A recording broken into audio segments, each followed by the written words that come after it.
थोड़ी करवाती है। प्रशासन को जो अच्छा लगता है, प्रशासन दुरुस्त दुरुस्त बनाए रखने के लिए प्रशासन को जो उचित लगता है, प्रशासन अपना काम मतलब धार्मिक उन्माद, ये जय श्री राम का नारा देते हैं। हम लोग सीताराम वाले लोग, नीतीश कुमार और लालू प्रसाद यादव जी एकजुट हैं, तब तक बिहार में बीजेपी का कोई सेंध लगने नहीं जा रहा। मैं करूँगा उन तमाम शिक्षकों से कि आप लोग एक बार महागठबंधन की सरकार के साथ बैठ के फिर से एक बार बात करिए, और आपकी सरकार आपके लिए है और आपके लिए राष्ट्रीय जनता दल की नींव पड़ी है। जब से लालू प्रसाद यादव जी ने बिहार की कमान संभाली है, तब से बीजेपी को करारा कोई जवाब देता है तो वो राष्ट्रीय जनता दल, वो गलत था। ये गलत नहीं है, ये प्रशासन ने अपना काम किया। गठबंधन की सरकार को तोड़ने के लिए बीजेपी ने कोई कोर कसर नहीं की। यादव की लोकप्रियता उससे बढ़ेगी, उन्होंने जो रोजगार और जो नौकरी देने की बात की थी उस पे उनकी लोकप्रियता घटेगी और बढ़ेगी। शिक्षक बैठे हुए हैं वहाँ कुछ ऐसे तमाम बीजेपी के या आरएसएस के लोग हैं जो इस तरीके से पीछे बैठे हुए हैं और वो कर रहे हैं। आप आरएसएस और बीजेपी के लोगों के भ्रम में फैल के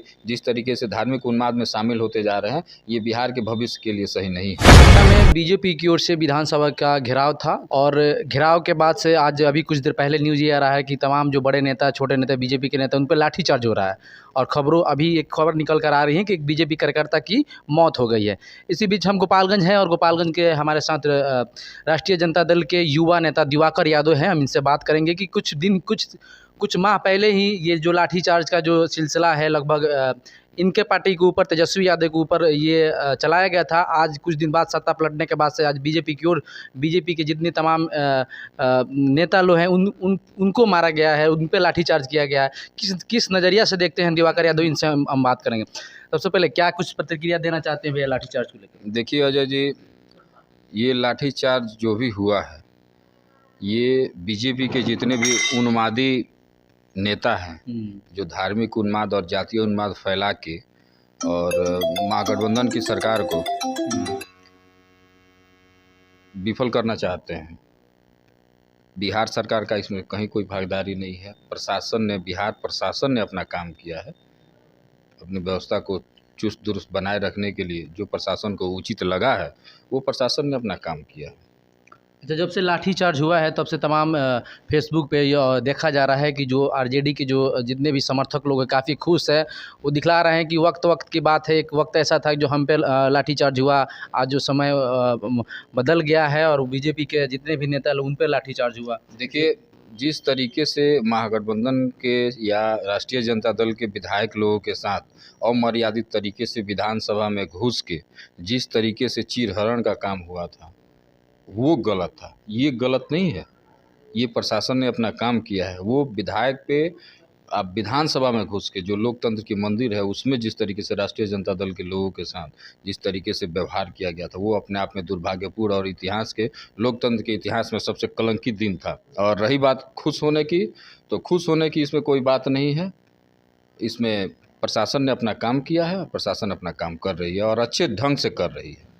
अच्छा, क्या लगता था बीजेपी के जो ये शांति मार्च था, ये वाकई में शांति मार्च था या उन्मादी करने के लिए ये कुछ? बीजेपी मतलब शांति, ऐसा ये अपने आप में एक दूसरे के विपक्ष है, संभव ही नहीं हो सकता। ना ना ना ना। बीजेपी मतलब धार्मिक उन्माद, ये जय श्री राम का नारा देते हैं। हम लोग सीताराम वाले लोग हैं। सीताराम और जय श्री राम में बहुत अंतर है। तो जय श्री राम में इनके झंडे को देखिए, जिस तरीके से इन लोगों ने भगवान श्री राम को, जय श्री राम हाथ में कमान लिए, तीर धनुष लिए हुए हैं, अपने आप में एक उन्माद है। वो बीजेपी और शांति, ये सही नहीं है। क्या लगता था पहले से ही प्लानिंग था कि हंगामा करना है? देखिए, आप लोग मीडिया वाला लोग हैं, आप लोगों को अच्छे तरीके से ये इस बात को पता था कि बीते कुछ दिनों में जिस तरीके से महागठबंधन की सरकार को तोड़ने के लिए बीजेपी ने कोई कोर कसर नहीं छोड़ा। अच्छा, जब उनको ये लग गया कि अब महागठबंधन की सरकार स्थिर है और इसमें कहीं से सेंध लगने वाली नहीं है, तब उन्होंने राजभवन घेराव मार्च के नाम पे एक तरीके से अमर्यादित जो भी ढंग उन्होंने पेश किया, उसको रोकने के लिए बिहार प्रशासन को जो अच्छा लगा उन्होंने वो काम किया।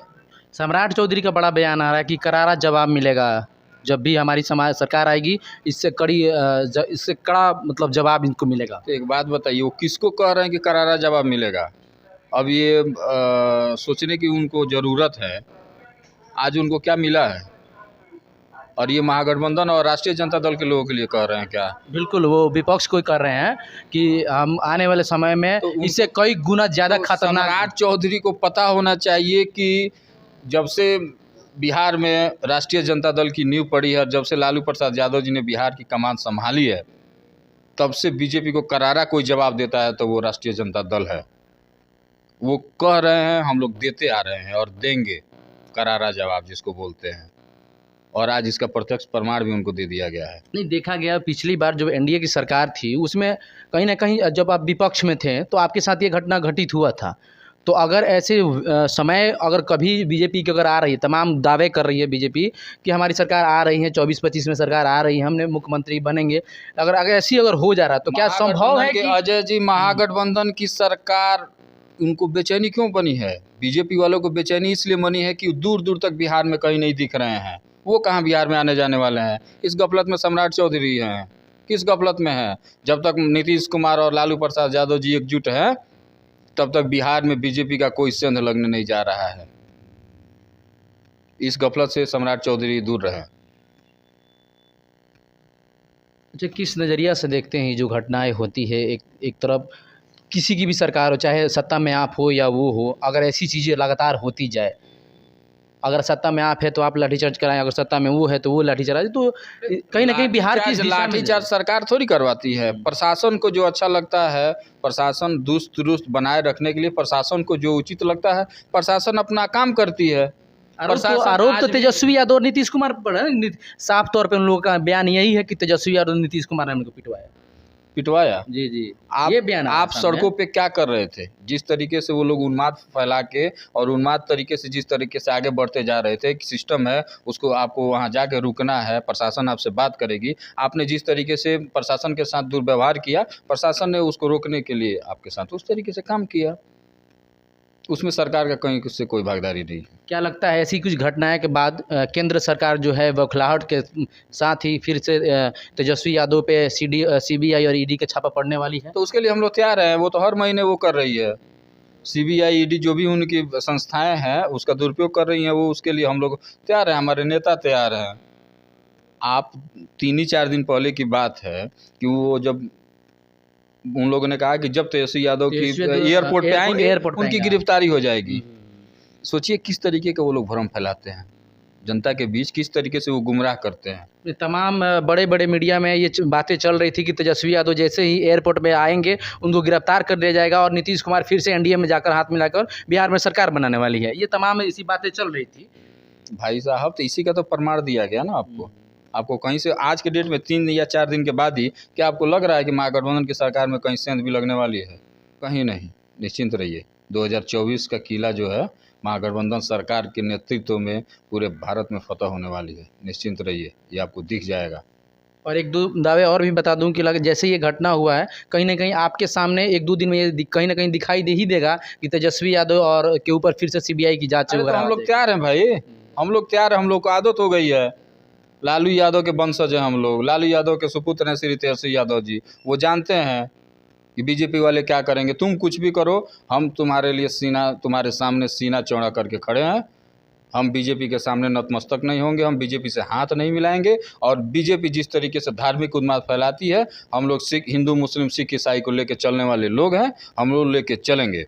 तुम्हारी धार्मिक उन्माद को हम लोग फैलने नहीं देंगे।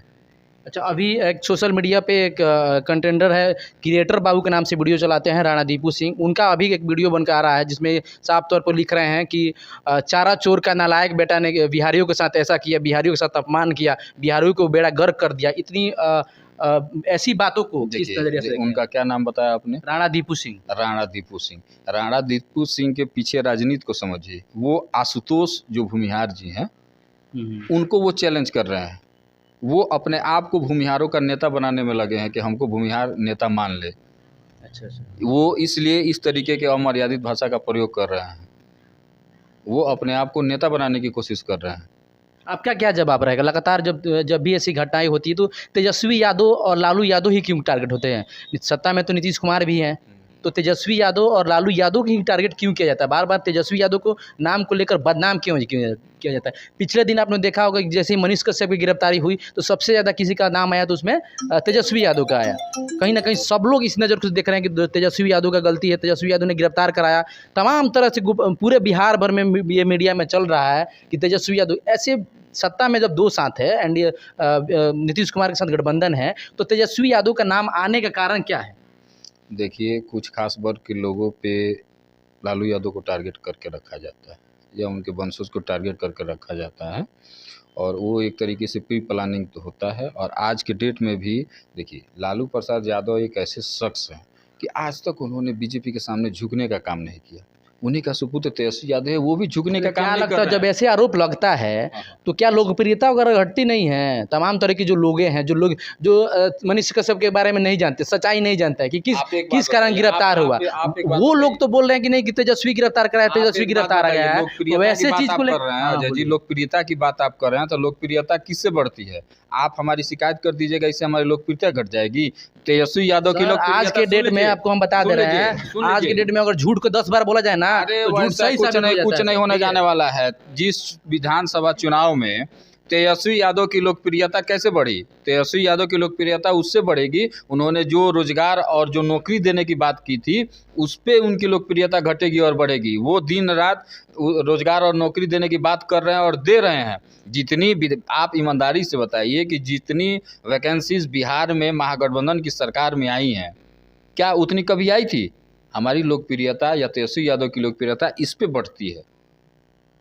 आपके किसी के कह देने से लोकप्रियता हमारी नहीं घटती अभी है। जो नई शिक्षा को लेकर बीपीएससी के तहत जो एग्जाम हो रहा है, फिर भी उसमें तमाम जो शिक्षक जो हैं वो इस चीज़ का विरोध कर रहे हैं कि तेजस्वी यादव का विरोध कर रहे हैं, नीतीश कुमार का विरोध नहीं कर रहे हैं, तेजस्वी यादव का विरोध कर रहे हैं, इसलिए कि नीतीश कुमार जाकर भविष्य में कहीं हो सकता है कि एनडीए में गठबंधन कर ले। अजय, जी, कुछ नहीं, आप जानिए कि जो भी शिक्षक बैठे हुए हैं वहाँ कुछ ऐसे तमाम बीजेपी के या आरएसएस के लोग हैं जो इस तरीके से पीछे बैठे हुए हैं और वो करवा रहे हैं। ये नादान लोग हैं, इनसे हमारी बात, हमारे सरकार की बात हो रही है और एक अच्छे मसले पे, एक अच्छे समझौते के तहत उनसे हमारी बात हो जाएगी। कोई भी सरकार आपको दुख में नहीं देखना चाहेगी, आपके सुख में महागठबंधन की सरकार है। और मैं तो ये निवेदन करूंगा उन तमाम शिक्षकों से कि आप लोग एक बार महागठबंधन की सरकार के साथ बैठ के फिर से एक बार बात करिए, और आपकी सरकार आपके लिए है और आपके लिए रहेगी। आप आरएसएस और बीजेपी के लोगों के भ्रम में फैल के जिस तरीके से धार्मिक उन्माद में शामिल होते जा रहे हैं, ये बिहार के भविष्य के लिए सही नहीं है। चलिए सर, क्या कुछ लास्ट प्रक्रिया आज आरजेडी के नाते, आरजेडी के एक नेता हैं आप, उभरता हुआ चेहरा है गोपालगंज के लिए, क्या कुछ लास्ट प्रक्रिया जानेंगे आपका? ये जो लाठीचार्ज हुआ, क्या कुछ किस सरकार की दोष है कि प्रशासन अपना कार्रवाई किया सर? देखिए, महागठबंधन की सरकार जो है ना, वो प्रशासन को चुस्त दुरुस्त बनाए रखने में विश्वास रखती है। महागठबंधन की सरकार प्रशासन के काम में हस्तक्षेप नहीं करती है। प्रशासन को जो भी उचित लगा लॉ एंड मैनेजमेंट को बनाए रखने के लिए, लॉ एंड ऑर्डर को बनाए रखने के लिए प्रशासन ने वो काम किया। हमें इस बात की खुशी है कि लॉ एंड ऑर्डर बरकरार रहा, और बीजेपी के धार्मिक और जातीय उन्माद फैलाने के लिए जिस तरीके से ये लोग सड़क पर नंगा नाच कर रहे हैं, बिहार प्रशासन ने उनको विफल कर दिया। चलिए, हमारे साथ गोपालगंज के युवा राजद के दिवाकर यादव थे और इन्होंने तमाम तरह की जो बातें थे आरोप जो आरजेडी पर लग रहा है कहीं ना कहीं वो स्पष्ट कर दी। आपको क्या लगता है कि लाठीचार्ज में किसका हाथ है? या बिहार में जो सरकार है नीतीश कुमार का, उनका हाथ है, या प्रशासन जो अपना कार्य कर रही है वो अपने अच्छी तरह से काम कर रही है? कमेंट बॉक्स में जो भी आपका राय हो कमेंट जरूर कीजिएगा।